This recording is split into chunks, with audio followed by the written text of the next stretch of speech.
حضرت مولانا حبیب الرحمن لدھیانوی رحمۃ اللہ علیہ کی بڑی خدمات ہیں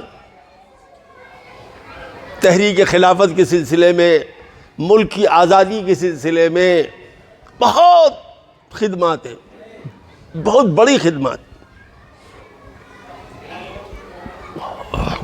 اور ان کی خدمات اتنی زیادہ ہیں کہ حکیم الاسلام حضرت مولانا قاری محمد طیب صاحب رحمۃ اللہ علیہ فرماتے ہیں کہ مولانا حبیب الرحمن صاحب کو جو داڑھی نکلی تو آخر عمر تک فرصت ہی نہیں ملی کہ اس کو بنا سکیں، ان کے تون تک داڑھی تھی، موقع ہی نہیں ملتا تھا۔ ابھی جیل سے نکلے پھر پکڑ لیے گئے، ابھی عدالت سے نکل رہے ہیں پھر پکڑ لیے گئے، عدالت سے چھوٹے قادیان پہنچ گئے مرزا غلام احمد قادیانی کے نام کو دم کرنے کے لیے۔ بڑے جری، بڑے بہادر آدمی، ساری زندگی اللہ کے دین کے لیے، نبی علیہ الصلوۃ والسلام کے تحفظ کے لیے، آپ کے ختم نبوت کی حفاظت کے لیے پوری زندگی لگا دیا۔ اللہ اسی کے برکت ہے کہ ان کے خاندان میں آج بھی دین زندہ ہے، سنت زندہ ہے، شریعت زندہ ہے، آج بھی داڑھیاں ہیں، آج بھی ٹوپیاں ہیں، آج بھی نمازیں ہیں، آج بھی تلاوت ہے، آج بھی ذکر اللہ ہے۔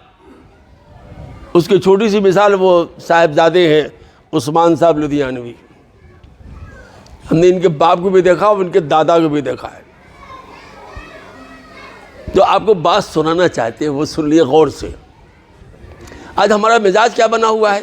مزاج ہمارا بنا یہ ہے کہ اگر ہمارا ان سے کچھ اختلاف ہے تو ان کی ہر خوبی کو بدی میں تبدیل کر دیتے ہیں۔ پڑھیے، ہمارا ایک مضمون واٹس ایپ پر ہوگا، اختلاف اتحاد میں راہ اعتدال، یہیں پڑھا ہوگا، دیکھ لیجیے گا آپ۔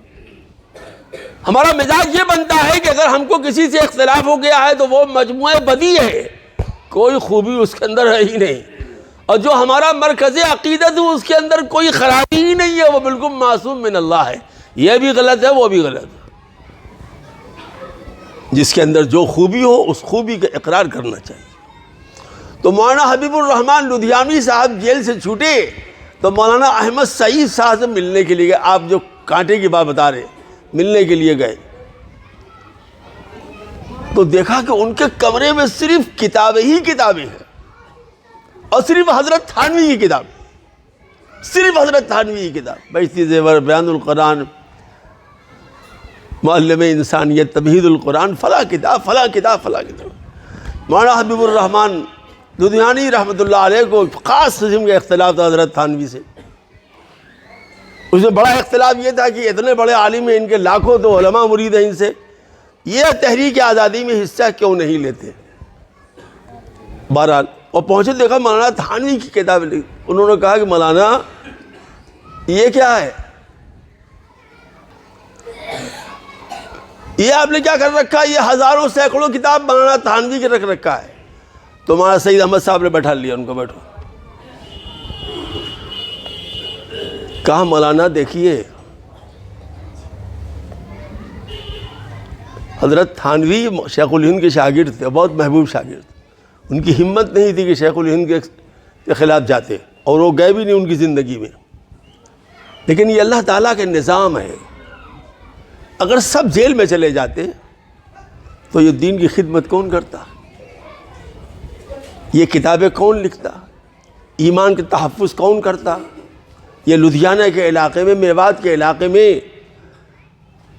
مولانا اشرف علی صاحب نے مولوی الیاس صاحب کو پکڑ کے جگہ جگہ کا دورہ کرا کے ارتداد کے خلاف مقابلہ کیا۔ خانقاہ سے پیسے دیے ہر مدرس کو، عالم کو، یہ پیسے لو، اپنی روٹی ستو کھانا، علاقے میں دورہ کرو، ارتداد روکنے دو۔ یہیں سے حضرت مولانا الیاس صاحب رحمۃ اللہ علیہ کو تحریک ملی کہ یہ تو بہت بڑا کام ہے، تو تبلیغی جماعت وجود میں آئی۔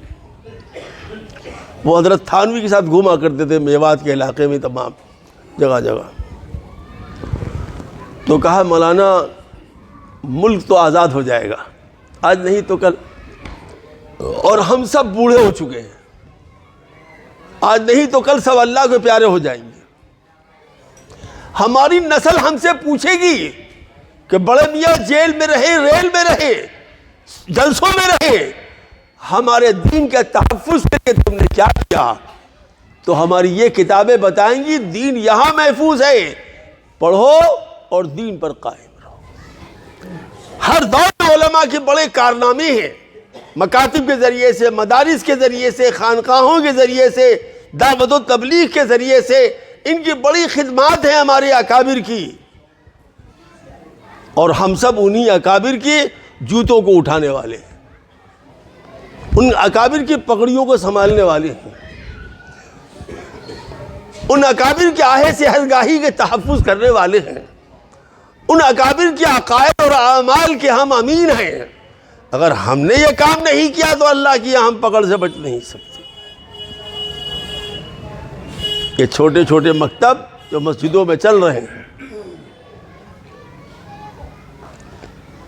یہ چھوٹے چھوٹے مدرسے جو گاؤں گاؤں بستی بستی چل رہے ہیں، جو چراغ یہ روشن کر رہے ہیں، جو چراغ یہ روشن کر رہی ہیں، وہ ایمان کا تحفظ کر رہے ہیں، یہ قرآن کی حفاظت کر رہی ہیں، ایمان کا تحفظ کر رہی ہیں، آنے والی نسلوں کے دین و ایمان کو بچا رہے ہیں۔